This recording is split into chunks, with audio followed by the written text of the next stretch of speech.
As competições africanas de futebol prosseguiram durante o fim de semana com o apuramento de 3 clubes angolanos. Sagrada Esperança e Petro de Luanda estão na fase de grupos da Liga dos Campeões Africanos, enquanto o Interclube está no play-off de acesso à fase de grupos da Taça das Confederações da CAF.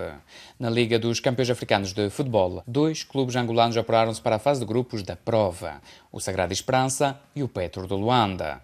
O Sagrada Esperança, campeão angolano, perdeu por 1-0 na deslocação ao terreno do Royal Leopards de Eswatini. No entanto, a equipa angolana segue em frente, visto que na primeira mão tinha vencido por 3-1 em território angolano. Para a mesma competição, o Petro de Luanda venceu em casa por 2-0 o Otoo do Congo-Brazzaville e segue em frente na prova, visto que na primeira mão tinha empatado a 2 bolas. Angola consegue assim colocar 2 equipas na fase de grupos da maior prova de clubes no continente africano. No que diz respeito à Taça das Confederações da CAF, também havia 2 clubes angolanos na prova, o 1º de Agosto e o Interclube. O 1º de Agosto empatou sem golos em Luanda frente ao Red Arrows da Zâmbia e foi eliminado, visto que na primeira mão os zambianos tinham vencido por 1-0. Para a mesma competição, o Interclube deslocou-se ao terreno do CFFA de Madagascar e venceu por 3-0. O clube angolano apurou-se para o play-off de acesso à fase de grupos da Taça das Confederações da CAF, visto que a equipa de Madagascar acabou por desistir da deslocação a Angola. Em entrevista exclusiva à RFI, Pedro Gonçalves, selecionador de Angola, analisou o desempenho dos clubes angolanos. De facto, das 4 equipas das competições africanas, 3 conseguiram passar este objetivo nesta ronda de competições. Portanto, na principal competição de clubes em África, Angola vai ter representado mais uma vez 2 clubes. Portanto, é significativo porque não há assim tantos países em África representados na fase de grupos da Champions League africana com 2 clubes, e Angola consegue-o de uma forma que começa a ser consistente e regular. Por outro lado, assinalar também o regresso do Interclube às competições africanas, no qual já ultrapassou 2 eliminatórias. Não realizou agora o jogo da segunda mão porque a equipa de Madagascar, a equipa malgache, desistiu após ter perdido de forma concludente em sua casa e, portanto, com todo o mérito, o Interclube segue para o play-off de acesso à fase de grupos da Taça Confederação, portanto, da designada Taça Mandela. É evidente que para o futebol angolano é bastante significativo, é de salutar ter 3 clubes angolanos nestas fases de competição. É óbvio que são 3 dos 4 clubes mais apetrechados de Angola. Lamentavelmente, o 1º de Agosto, mais uma vez, não conseguiu entrar na fase de grupos, neste caso da Taça Confederação. Teve um empate em casa, portanto não conseguiu reverter a derrota da primeira mão, com uma equipa zambiana que até nem é uma das equipas de maior estatuto na Zâmbia, mas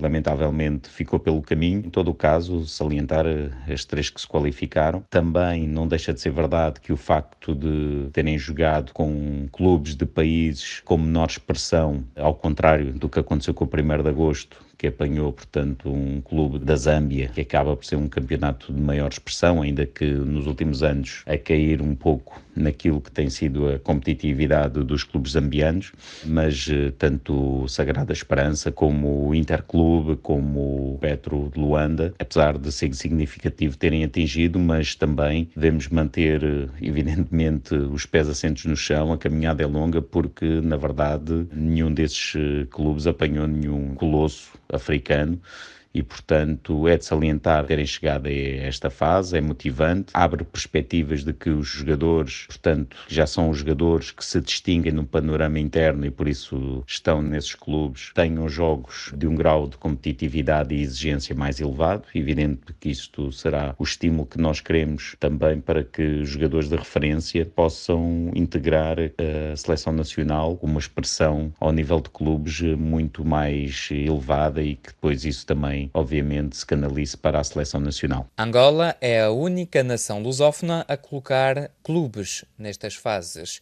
O que significa? O facto de Angola ser o único país de expressão lusófona a ter clubes representados nestas fases de competição revela que Angola, apesar de todas as dificuldades que tem vindo a ultrapassar e que têm sido muitas, ainda assim tem conseguido garantir um equilíbrio a nível dos clubes. Eu lamento de uma certa parte porque o Estado acaba por não ser equilibrado, portanto não financiar da mesma forma a seleção nacional, é um pouco estranho, mas a verdade é esta, acaba por manter um equilíbrio ao nível daquilo que é o orçamento dos principais clubes. Todos estes clubes que participam nas competições africanas acabam por ter um sustentáculo estatal e, portanto, a competição interna também, apesar de ter caído algo devido à pandemia, mas conseguiu garantir-se, conseguiu manter-se a competitividade interna e isso é notável porque depois reparamos que, de facto, Angola é mesmo o único país lusófono a conseguir ter clubes nesta fase. Muito também se advém que Moçambique está a passar um período também difícil e no caso, Guiné, Cabo Verde e São Tomé e Príncipe acabam por ter campeonatos internos também com pouca expressão e, portanto, diria que nos países africanos de expressão portuguesa,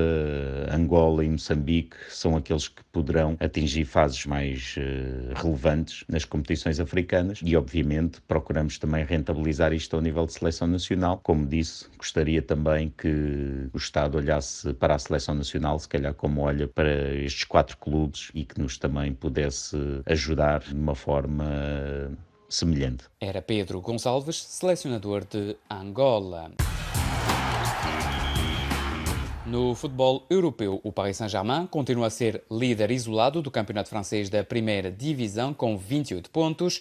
Na 11ª jornada no clássico do futebol francês, os parisienses e os marselheses empataram sem golos. O clube parisiense tem 28 pontos, mais 7 do que o Lens, que venceu por 4-1 o Metz.